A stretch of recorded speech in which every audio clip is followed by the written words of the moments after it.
Alrighty, Juanitosville, welcome back to Boom Jewelry Designs, tutorials, process videos, adventures. Today we're going to do something a little bit different.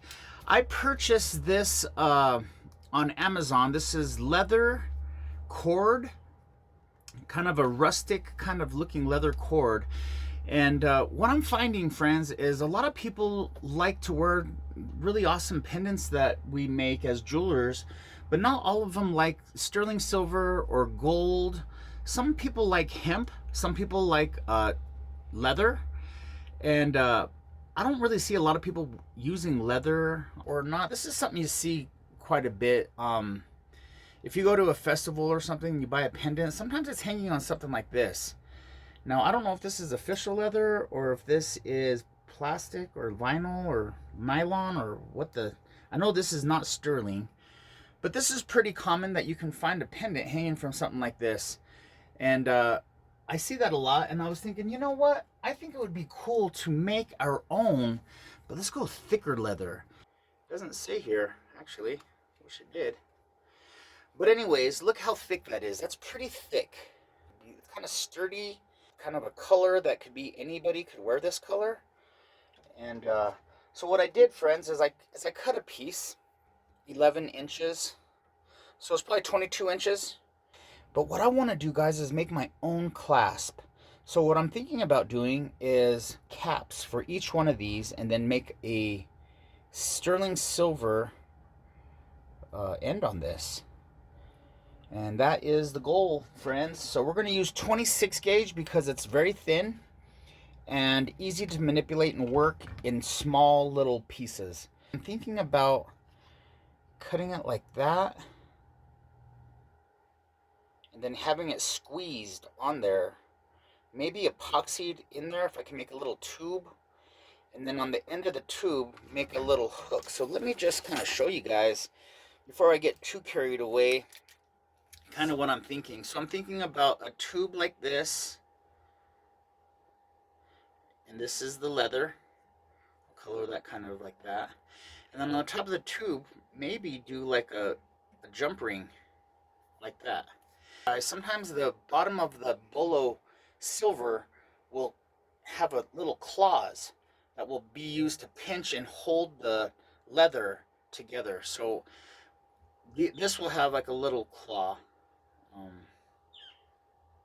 And then that will be folded, bent in to grip the leather.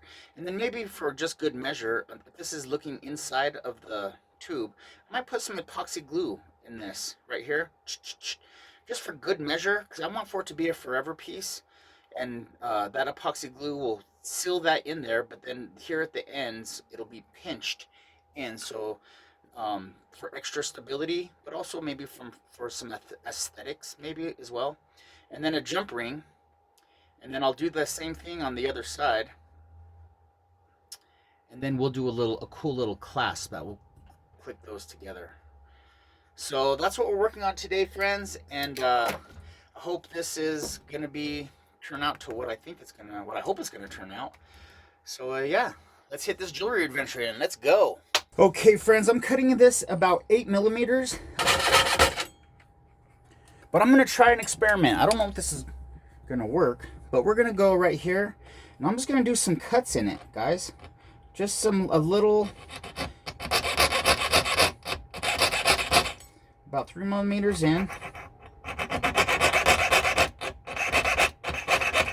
like a mini castellation, I suppose. So if you guys can see, that is going to be the prongs that's going to go in. Now, I don't know if this is long enough because I'm not very bright and I didn't really measure how long it needs to be. Right here, we're going to do some bending, just like this. Some of this stuff, guys, is just really just using your own skills and just really just kind of eyeballing stuff. I should have put some measurements on there so I can mass produce these. But I'm kind of an idiot, so I like to make my life hard on myself. So you would put the claws towards the long side of the leather. And we're getting pretty close. It's kind of a tight fit right now. That's okay. Look like, let's keep working, guys. Hope you guys are doing well out there, friends. Man, 2023 is it seems like every year is a crazy year. Things are just wild out there in the world. I'm just in here in my studio making jewelry, just oblivious, trying to be oblivious to the harsh realities of the world, because I'm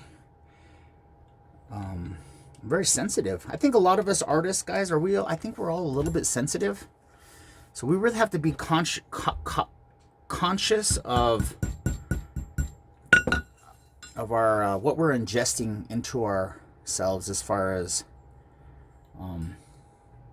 what's going on in the world. You know what I mean? Because I know for me, for a fact, I tend to get a little anxious about stuff. And I don't like that. I wish I wasn't. Okay, guys, I'm just going to do this right here. I'm going to give it a little snippy snip. I'm going to believe in that. And I'm going to use my tool right here to give it a little bandage. You can see it. When you use the snips, it kind of warps. You can see it has kind of a U warp. So I'm just going to kind of fit that. So now I have the little feet that once I get that in there permanently, I can squeeze those feet in and it'll hold. So now I have two of them, guys. One of them with the little claw feet and one without. It's your preference if you want to use one without claw feet and then just utilize the epoxy to hold it together, or if you want to do epoxy and the claw feet, or you could possibly do just the claw feet. A quick tip, sometimes what I do, guys, is use my tools, because sometimes I use my fingers to try to hold it and my fingers get fatigued. But don't be too proud to use your tools. Cut, and I'm thinking probably about 15 millimeters would have been about enough. So I'm cutting off about 3 right here. Right now I'm just kind of mocking it up.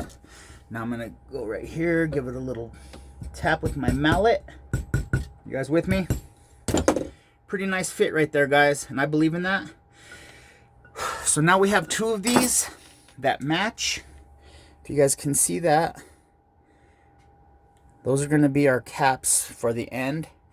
I'm going to take a break, guys. I'm going to go out to the mountains and go get some pinon, because it's only once every several years here in Western Colorado is pinon available. That the weather just has to be just right. The moisture has to be just right for the trees to create the nuts and to drop them and for everything to work out. So I'm going to bring some pinon so you guys can see what I'm talking about. And it's delicious, and it's a native snack, and you can roast them, and oh, they're just delicious. So I'm going to kind of share that with you guys, but I'm going to take a break and I'll come back and finish these later, but I'm going to go get some pinon. So I'll see you guys out here in a little bit. Alrighty, Juanitosville, we're back. I just got back from getting some pinon from the mountains, and oh, buddy, this is what it is. So if you guys don't know, here in Western Colorado, seems like about every 3 or 4 years, 5 years, the trees produce pinon seeds. And inside is this little shell, this little nut. And the natives, for probably 1,000 years, man, been picking these every time that they're available, and they use these for the winter to help sustain themselves through the cold, long winter. So that's what I went and got today. It's pretty fun, on your hands and knees picking seeds off the ground. It's a tradition. All right, guys, let's get back to work here. We have both of our little cones, or little ends here. The next thing I'm going to do is get these ready to put backs on them. And I think I'm going to find some little pieces of scrap. All right, Juanitosville, you know how we do it. I just use this little tool right here because it just has like a little wedge on it. I use this to set rivets a lot of times. I'm just going to kind of massage this around this just to make sure we have a nice round fill. And then I'm going to use this piece right here that is going to be the little cap ends. Right here, second one. Work out a little bit. Work it a little bit, just get it as round as possible. We can get it more round later with our mallet, but I know this size is the size I want. So I'm going to treat them kind of like little bezels. Put a drop on the inside, little drop on the outside. What I'm expecting is for the solder to climb into the seal, but also around the bottom. So it might be a lofty goal, but I'm gonna put a piece in the back of both of them. Hard solder, friends. I'm not too concerned. I'm not concerned at all with making a mess around the on the back plate, because I'm gonna file it so it looks like a cylinder tube with the end on it. Okay, did that work? I didn't see it go up the back or up the seam, friends. So right here in real time, I'm going to grab 2 pieces of solder, and then I'm going to get my solder pick, and then I'm going to put it right on the seam.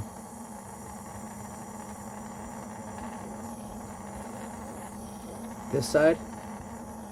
Okay, I don't know what the heck that was. That was a piece of solder or what?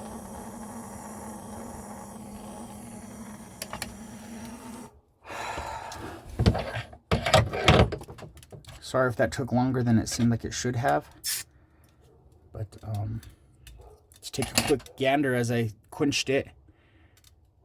Okay, I'm gonna saw these in half.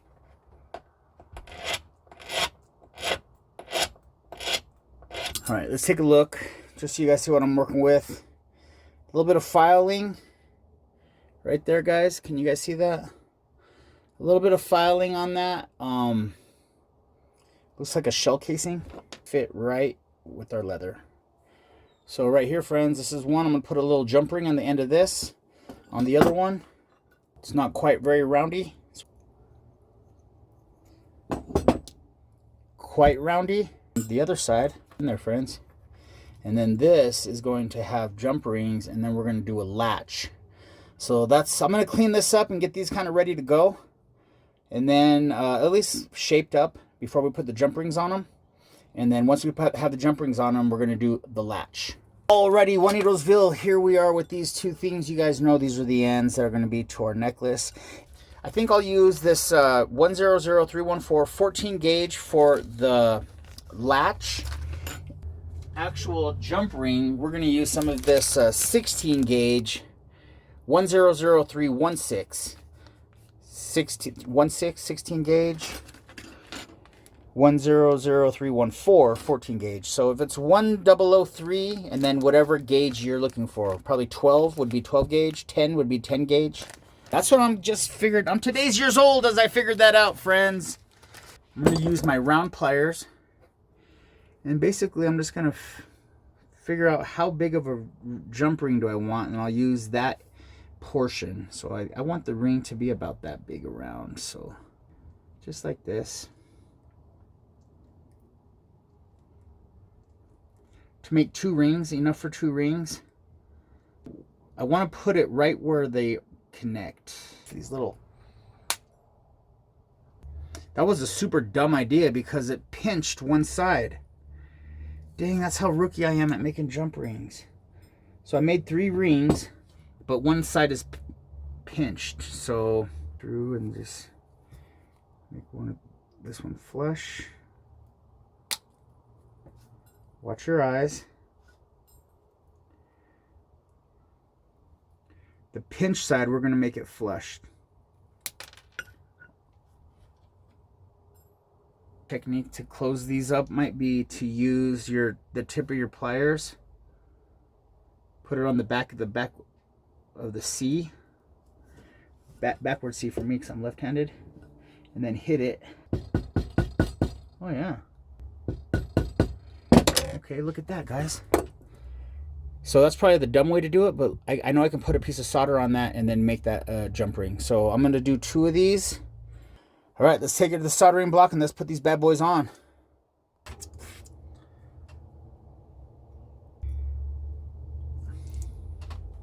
All right, friends, this is where we're at. I have the 2 jump rings, and I have the 2 of the little, looks like bullet casings, and I have the flat part facing up. So what I'm gonna do here, guys, is just throw a piece of, a little drop of flux. Cook the flux off first. We're gonna go medium solder on these guys. So what I'm doing is, my plan is, I don't know if this is a smart plan or if it's a good, or not a smart plan, but we're gonna go a piece of medium solder to seal these jump rings right at the join of the jump ring. And I want for it to get kind of clumpy and stick right to the where the join is, just like so. Now I'm gonna get a pretty generous piece of solder, medium solder, friends. I'm gonna put it right on the back. Another kind of generous piece on the back of this bullet, and then we're just gonna kind of let that kind of become. See how I'm just letting it ball up and just get kind of glumpy, and then I'm gonna take this jump ring with the solder part down, friends. So I just kind of get both feeling hot, feeling froggy. Then I connect it. Let's do it with this one.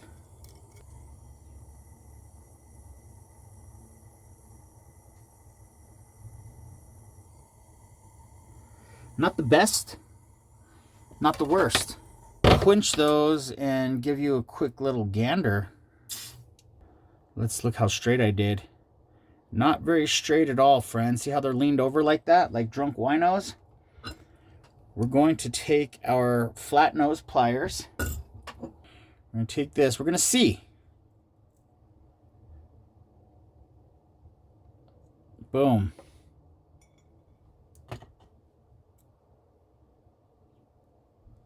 Bending it forward a little bit. Boom. Cool. Now, I don't know what that does to the integrity of the metal, but I'm sure, but my instincts say to heat it again. Okay, that's right where I want it. Is it sealed? Yes, it is. Oh man, my eyeballs felt like they're gonna fall out of my head. We got a nice seal in there. I'm sure it's not the most prettiest, but it's there. Is this hot, or should I? Because I don't want to ruin my day. All right, guys, I'm gonna put these in the acid. We're gonna look at them, and then we're gonna start working on a clasp for it. I have something fun for you guys. You don't want to stick around for that. But hopefully I edited this, and this went through really fast. And that's basically what we have right now. And now we're gonna start working on the clasp. Let's go! All right, Juan Needlesville, here we are at the clasp section of this video. We're gonna do 16 gauge and 14 gauge. 14 gauge is gonna be the meat of the hook, the most of the hook of the safety clasp, and the 16 is gonna be the latch, the little latch part of it. So this is actually a hook that I learned from my instructor and my mentor, Melanie Klein. She typically will use 18 and 16. So 16 will be the thick wire, and the 18 she'll use as the thin wire. But I'm just gonna make it up one level just to make it a little bit heavier, because I don't know, I've never done it with going against her directions, but we're gonna try it today and we're gonna see if it works. 1.5 inches, and then we're gonna go 2 inches with the thicker stuff, 14 gauge in this case. 14 gauge. What I like to do after I cut them is, just for good measure, take it to my file, and I'll just hit it with this. the thinner wire at 1.5 inch, the longer wire, and the thicker wire at 2 inches. So here we're going to use my round pliers and we're gonna make a loop. I didn't do it as good as Melanie would do it. She's a professional. But I have a loop right here. And just to ensure that I have a nice connection. So I'm going to solder this connector together and ball up this end. So let's go to the soldering station and let's get going on that part of this. All right, you wily coyotes out there with the Acme TNT, really? I'm gonna go right here. I'm gonna go hard solder, put this together, make this as one. Okay, we're gonna put it right in the seam. Okay, we got it in the seam. Now we're gonna flip it over and just draw the solder through the other side. See it come up. Okay, I think. Yeah. We know we have to ball up this other side. So right here, I'll show you how I do this. I just put it straight up and down. We're gonna create a ball. We're gonna melt this. There we go. We got a nice ball there. And that's what we're looking for. So at this point, friends, typically what we'll do is we'll just get ready to start bending this. Put a little hook bend in right here. And then give it another, then a back bend right here. Something about like this. See that?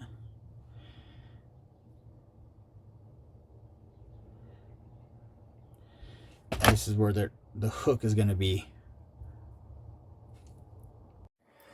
Alrighty, Juanitosville. I was planning on trying to use 16 gauge for this 1.5 inch piece, but it looks like I'm going to use 18 gauge as per what I was going to originally do. I have this wall. This is what I like. 100450 has a good wall on this tube. Nice thick wall that I like. And then with our tube, I'm going 1/4 inch. I'm going to saw 1/4 inch of this tube right here, friends.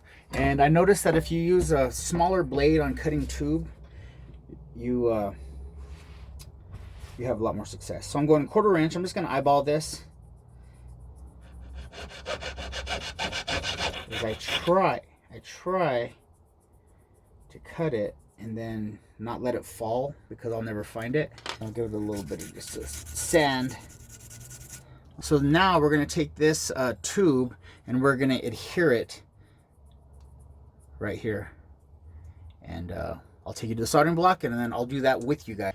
All right, you crazy kids. I know you guys are probably hanging out in the bathroom during class. And when you hear somebody walk in, you leave right away and it has a funny smell. I know, guys, I know. Hey, this is the rebel side of the table over here, friends. We are going to get some hard solder. I did put some flux on this tube, little 1/4 inch piece of tube that I have here. So what I'm going to do is get my solder. I'm going to ball it and I'm going to put it in the center of the tube. Just so enough so it sits there. See that shape? You guys might have to look at that shape a couple times to see to remember that shape, because sometimes I forget which direction the hook goes. There we go. Let's get like that perpendicular right here. I've sprayed some flux on the very tail end of that too. Okay, let's get this kind of warm. Hard solder, friends. Uh-oh. This lost. That's totally crooked. Come on, pop off. There we go. Okay, we got it. Not very straight.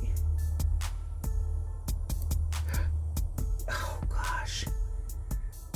Dude. I'm stinking right now. Come on, Melanie.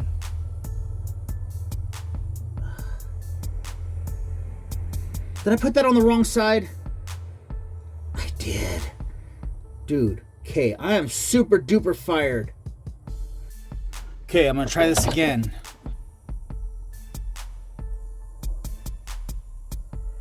Okay, I think I got it.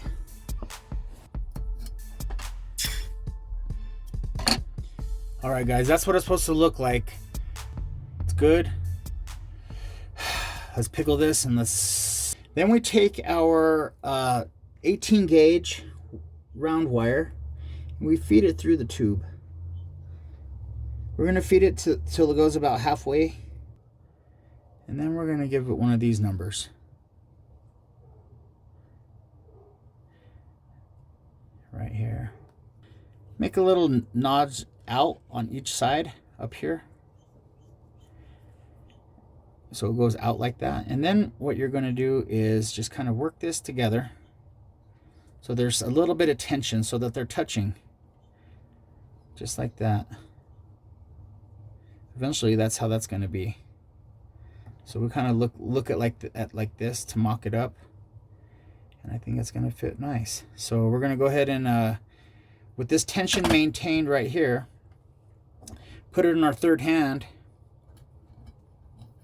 like such.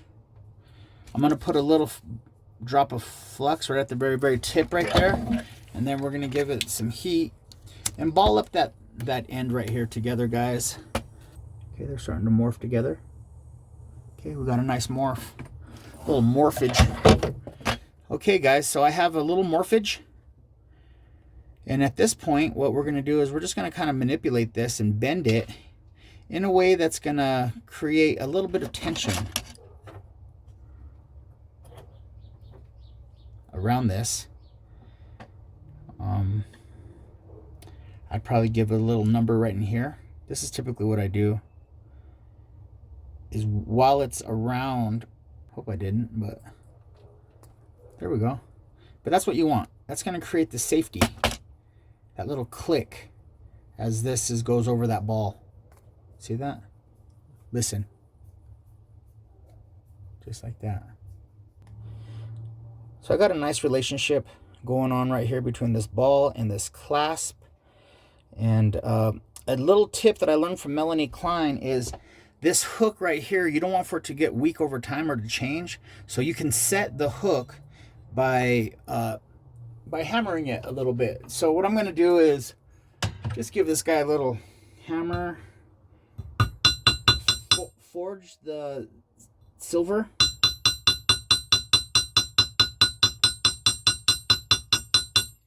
flip it over. If you look at that, it's a little bit flatter. You can probably see in the light, it's kind of flat now. But also what it is it's a lot stronger. Because as we know, hardening the metal makes the metal stronger, right? Harder.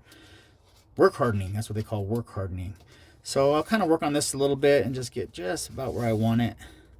I don't want for whoever wears this to not be able to take it off. But it's going to also soften up a little bit in the polishing process. But this is close to where you want it. You want for that to have to pop open.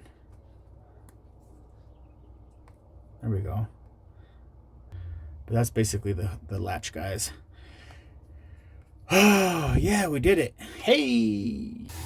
Right here, guys, I got it. I got the 2 jump rings. Both the same size. All right, you outlaw, rebel, revolutionary jewelry fiends out there. We have this. I have the cap right here. I put the jump ring here and I soldered the jump ring closed. I wanted to show you this one just so you guys can see what I'm doing. But I made these 2 jump rings together, putting the latch on one side, and then the cap is also going to be...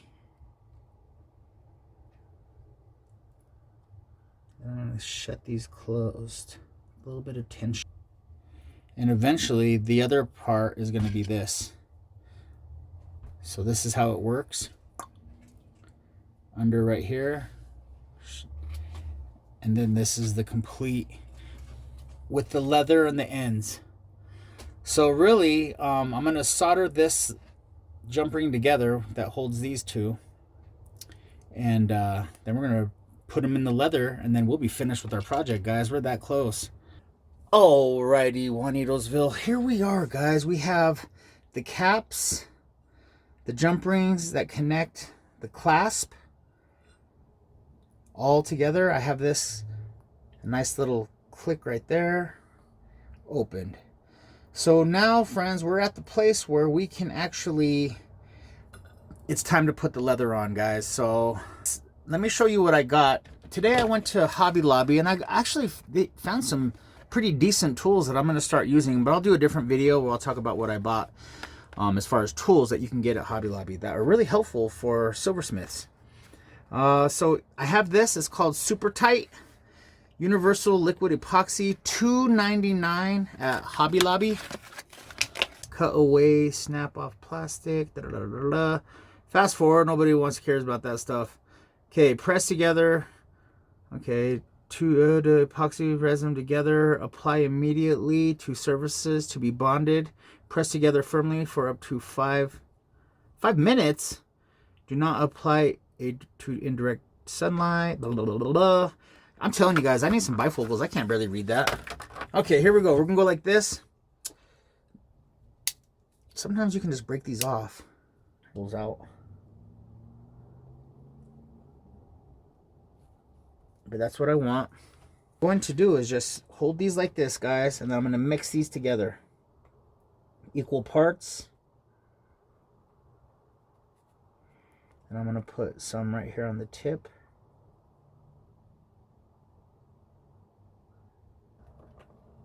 Okay. Put it in, press. This one, we're going to put it in and press.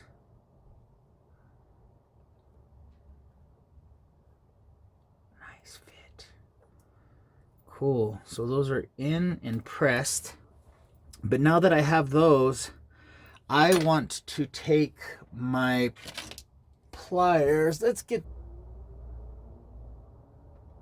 So what I'm going to do is I'm going to let this dry, and then I'm going to press the prongs in. Just like that, guys. That's the safety clasp. I learned that from Melanie Klein. She's my instructor and my mentor. Yeah, guys, so look at that. It's possible to make a necklace. You can do that with silver. You can do it with leather. You can do it with hemp. So, friends, if this had any value to you, please subscribe, guys. This is a pretty fun jewelry adventure. I had never done this before, and you guys got to see firsthand like what it takes. And there's some frustrating moments, but I think you guys will probably do better than me. Maybe you'll just have better luck. Or just better skills. Friends, this is it. Like I said, if this had any value, please subscribe. We're almost at 920, 30, 50, 550 subscribers, guys. I don't know what I'm gonna do to celebrate 1,000 subscribers. I'll probably have like 4 lobster tails for dinner. That's a good one right there. Oh, maybe I'll do an interview. I've been thinking about possibly doing an on-camera interview about my jewelry life and some of the things that my philosophy maybe, or whatever. Probably some long boring story you guys don't want to hear, but I don't know what I'm gonna do yet. But I'm gonna celebrate 1,000 subscribers, guys. I hope this was a lot of fun. Yeah, so I'll see you guys next time. I'm Benny. I'm out. Peace.